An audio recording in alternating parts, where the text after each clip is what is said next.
Assalamualaikum warahmatullahi wabarakatuh. Kembali lagi di channel saya, Anissa Angelina.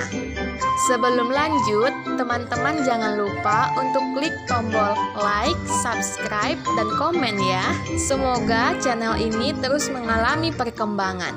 Di konten kali ini, kita akan membahas mengenai teori feminisme. Feminisme lahir pada awal abad ke-20 yang dipelopori oleh Virginia Woolf. Teori ini lahir dalam bukunya yang berjudul A Room of One's Own.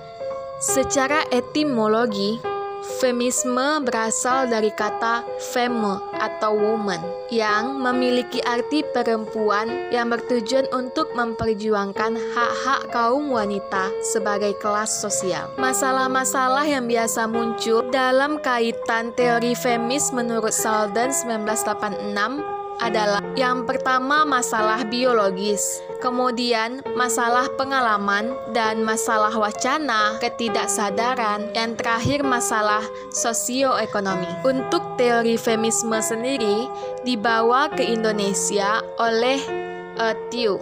Nah, setelah kita mengutip maksud dari feminisme menurut ilmuwan-ilmuwan luar, sekarang kita akan mengutip pendapat ilmuwan Indonesia yang mengatakan bahwa feminisme merupakan gerakan kaum wanita untuk menolak segala sesuatu yang dimarginalisasikan, disubordinasikan oleh kebudayaan dominan, baik pada bidang politik, ekonomi, maupun kehidupan sosial pada umumnya. Teori tersebut merupakan rujukan dari Ratna. Setelah kita mengetahui apa itu pengertian dari teori feminisme, sekarang kita masuk kepada tujuan gerakan feminisme ini. Nah, sebagian teman-teman pasti sudah mengetahui dan tidak asing lagi gerakan feminisme ini bertujuan untuk mengakhiri penindasan dan eksploitasi terhadap kaum Hawa ataupun kaum wanita, untuk meningkatkan kedudukan dan derajat wanita sama dan sejajar dengan laki-laki, baik pada ranah domestik maupun publik.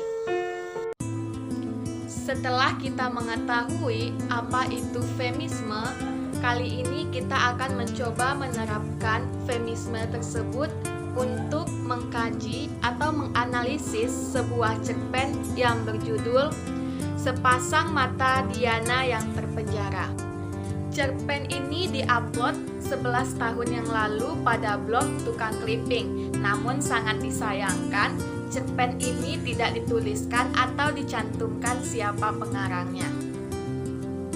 Secara keseluruhan, cerpen ini menceritakan tentang kisah seorang wanita yang bernama Diana.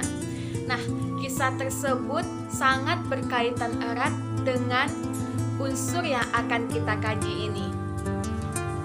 Diana dalam cerpen ini digambarkan sebagai wanita yang intelektual, yang memiliki pendidikan yang tinggi. Nah, Diana adalah seorang dosen di salah satu universitas atau perguruan tinggi di Denpasar.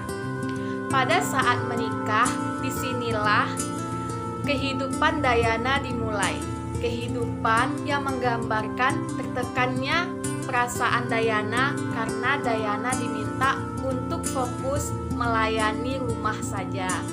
Untuk pendidikan, tentu saja ia kubur mimpinya dalam-dalam untuk kembali memberikan pendidikan kepada mahasiswa-mahasiswanya. Untuk lebih lanjut, cerpen ini akan kita analisis berdasarkan paragraf yang memuat mengenai penindasan-penindasan terhadap hak sebagai wanita.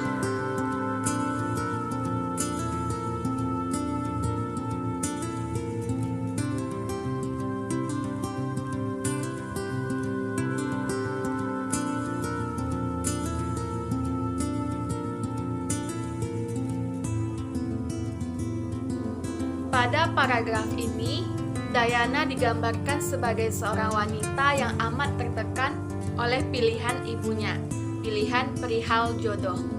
Di berbagai wilayah di Indonesia, wanita merupakan sesuatu yang tabu jika belum berkeluarga, jika sudah ditentukan usia yang cukup untuk membina rumah tangga di suatu wilayah tersebut.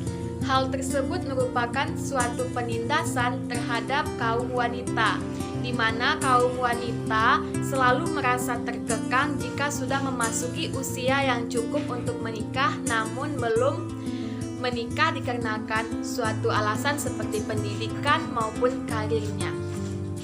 Diana juga digambarkan sebagai wanita yang sangat lemah karena ia tidak mampu mengungkapkan kepada ibunya bahwa ia sudah memiliki pasangan ataupun tambatan hati yang ia dapatkan semasa perkuliahan di Malang. Nah, tambatan hatinya ini merupakan seorang laki-laki bersuku Jawa.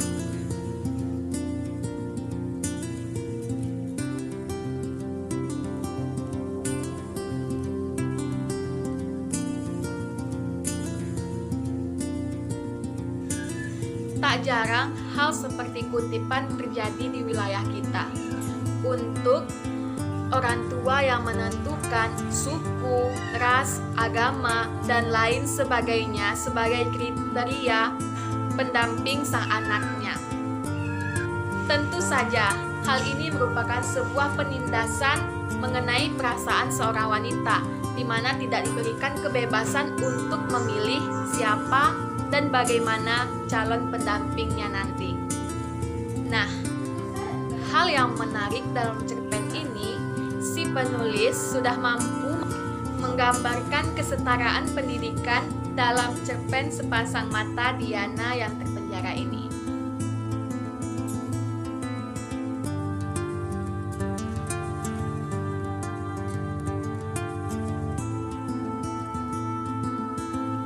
Yang dan Aji merupakan orang tua Diana.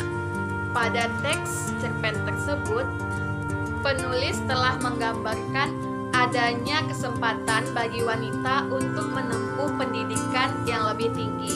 Walaupun tujuan utama dari orang tua Diana tersebut hanyalah semata-mata untuk mendapat atau memenuhi gengsi semata.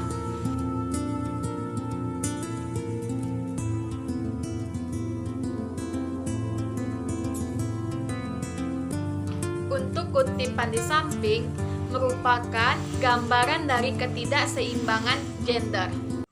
Adanya perbedaan tugas antara pria dan laki-laki.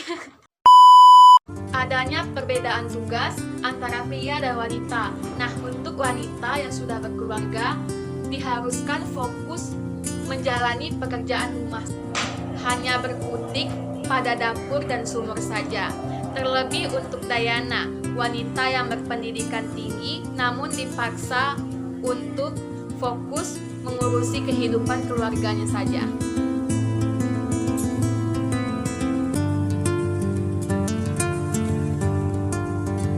Nah, untuk bagian ini, penulis memunculkan sosok Diana sebagai seorang dosen, menunjukkan kepada pembaca bahwa wanita juga mampu dan memiliki tempat di perguruan tinggi untuk mengajar. Hal tersebut tidak hanya dilakukan oleh kaum Adam saja.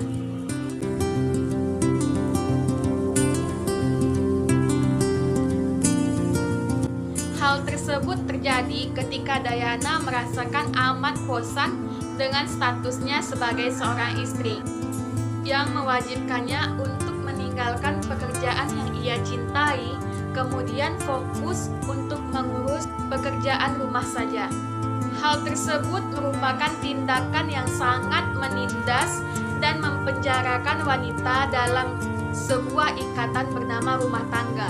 Seharusnya, dan sudah banyak kita temui juga, bahwa pekerjaan rumah tangga bukan hanya menjadi tugas seorang istri, tetapi suami juga memiliki peranan untuk bekerja sama demi menjaga keharmonisan rumah tangganya.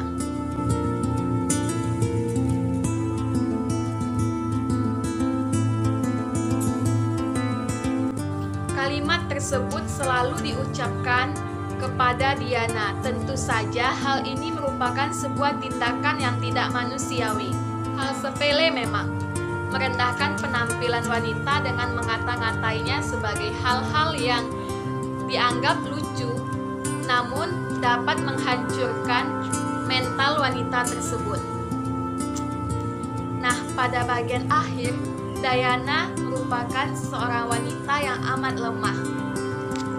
Tampak jelas digambarkan oleh seorang penulis bahwa Diana menerima permintaan ibu dan suaminya untuk tidak bekerja lagi sebagai seorang dosen dan memulai kehidupan barunya dengan menjadi istri yang seutuhnya.